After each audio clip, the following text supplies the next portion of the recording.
Welcome into First Take on a Tuesday. Thank you so much for hanging with us. We've got you covered from both coasts today. Skip and I are here in Bristol. Stephen A., as we can see, you're in my old stomping ground, downtown L.A. How's everybody doing? What's going on, y'all? How you doing? How you doing? And my old stomping ground, L.A. And That was a long time ago, man. Yeah, well, that's when I was a kid. Wait a second. Molly and I are in Bristol, Connecticut, but once again, Stephen A. gets to do the show from Los Angeles again and again and again. How do you pull this off? Well, I hop on a plane. I pay my own way here. Right. Probably your own plane.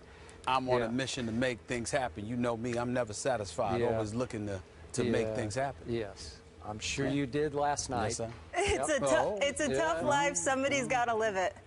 All right, guys, something like that. We got a lot to get into today. Coming up, LeBron showing his love for his squad on the gram, posting a shout-out to Kevin Love and Kyrie Irving. Is there an underlying message, though? We'll break that down. Plus, Peyton Manning says he hasn't been able to feel his fingertips the entire time he's played in Mile High. How much has that affected him, if any? We'll discuss that. But first, the #1 and #2 overall picks now have 2 games under their belt. We saw Jameis Winston and the Bucs square off against the Bengals on Monday Night Football last night. So far this preseason, Winston 17 of 32 for 221 yards, no TDs, 1 interception, while completing just over 50% of his passes on the ground, 5 rushes for 19 and 2 TDs. Now, Marcus Mariota, on the other hand, of course, they're linked here, is 12 of 16 for 153 yards, also no TDs, also 1 pick, but a 75 completion percentage. Stephen A., it's early, but who's looked better to you thus far, Mariota or Winston? Well, I'm going to say Mariota because I think that over the first 2 games he's looked better. Jameis Winston obviously completed all 3 of his passes last night, tweaked his ankle a little bit after getting sacked by Atkins and Mulberry, if I remember correctly. But obviously he looked considerably better than he did in his first performance in his first preseason game, whereas with Mariota, he struggled at the start of his first preseason game ever, but then ultimately got it going. And when you think about the things that they're saying with the Jameis Winston, they talk about his smarts, of course, because it's definitely there in terms of his football IQ, but primarily they talk about his ability to stand in the pocket and make the necessary throws. What you're seeing from Mariota is a guy that's scrambling out of the pocket. He seems a bit more mobile. He's throwing scrambling to his right. He's throwing scrambling to his left. And on top of it all, he's shown a little bit of pocket presence thus far as well. And his IQ is considered to be off the charts, a clear understanding of what's going on. And obviously, the turnovers at a minimum and the completion percentage, completing 75% of his passes, is something that's incredibly important because when you have that level of accuracy, it elevates the level of faith that folks have in you. They give you more opportunities to make things happen. They're not as reticent to sit there and hold you back and position you to play a bit more cautious, shall I say. So when I look at it from that perspective, doesn't mean that Mariota is going to be better than Jameis Winston. Again, all we're going by is 2 preseason games, and we know that there's clearly an upside for both. We expect great things from Jameis Winston, and I see no reason to believe otherwise. But just based on going off the first couple of games in this preseason, understanding that both teams could potentially struggle this year, although Skip has far more faith in Tampa Bay than I do at this particular moment in time. In the end, when you see a couple of franchises on the come up and you've got a young quarterback, Mariota seems to be a bit safe right now because I don't see him as a guy that's going to be turning the ball over, and I don't see him as a guy that's going to have a low completion percentage. So I'll give him the edge right now, but obviously I don't think he's better than Jameis Winston in the long haul. I still think Jameis Winston's going to be the man. I hear what you're saying about Mariota. I will be the first to admit, though I was down on him going into the draft, he has had some impressive early flashes. I do think he will start turning the ball over more than you think he will when the real games commence. And yet, even early on, through 2 preseason games, my eye test and my field test says Jameis Winston all day and last night all night. Stephen A., I know I don't want to overreact to just 1 preseason game that happened to be on our network, But I love the way Jameis immediately took over that game and that crowd in his first ever home game before that crowd. I realize that Cincinnati probably played a lot of vanilla defense, especially in the first two series before they began to blitz a little bit more.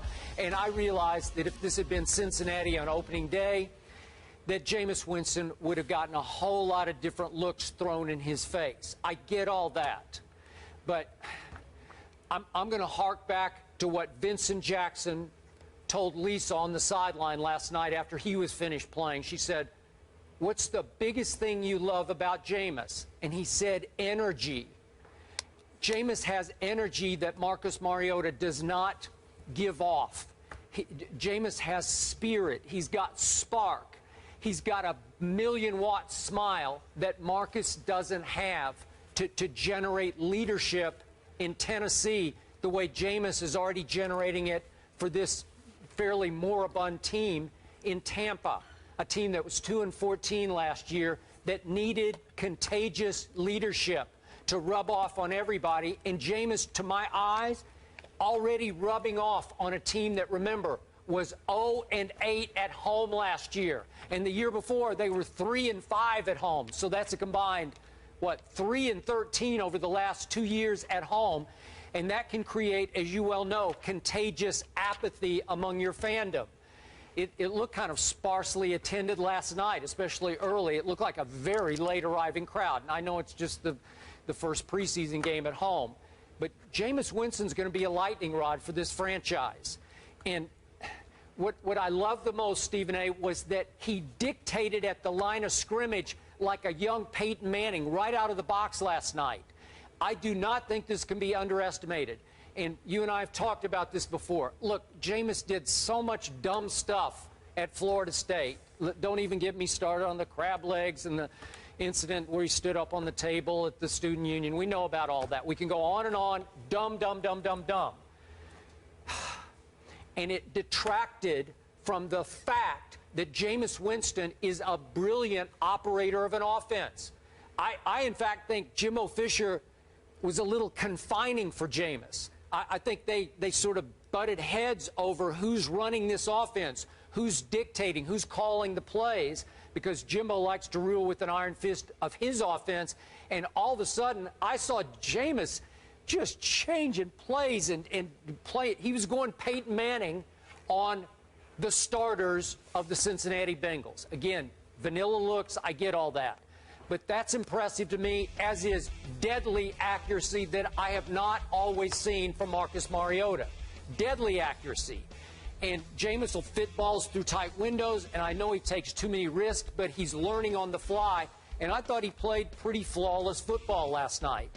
And when it is time, even though he's not the smooth athlete that Mariota is, as you aptly point out, rolling right, rolling left, when it's time and he needs to make an athletic play, we saw Jameis go ahead and bolt out to the right and dive for the pylon and score. He's capable. We saw it at Florida State. Well, he has some mobility. So the total package, the intangibles package, man, I am Jameis all day. Well, I'm Jameis all day as well, but the question was about the first two preseason games, because from a macro perspective, both you and I share the same sentiments. We believe he's big time. We believe his energy is infectious, and we believe at the quarterback position, when you talk about a leader of men, he's better suited for the job. It's not to knock Mariota and not to say that there's something deficient in him. And I think that's the wrong interpretation that people take from comparing Jameis Winston and Marcus Mariota and talking about the element of leadership. It's not that the Mariota is devoid of leadership. It's that when you talk about personnel in the National Football League, the kind of athletes that come into the league, the distractions that are presented to them, the temptations that ultimately distract them and what have you. When you talk about somebody capable of galvanizing the troops, you know, you're talking about a guy like Jameis Winston that you want behind center because he's about winning.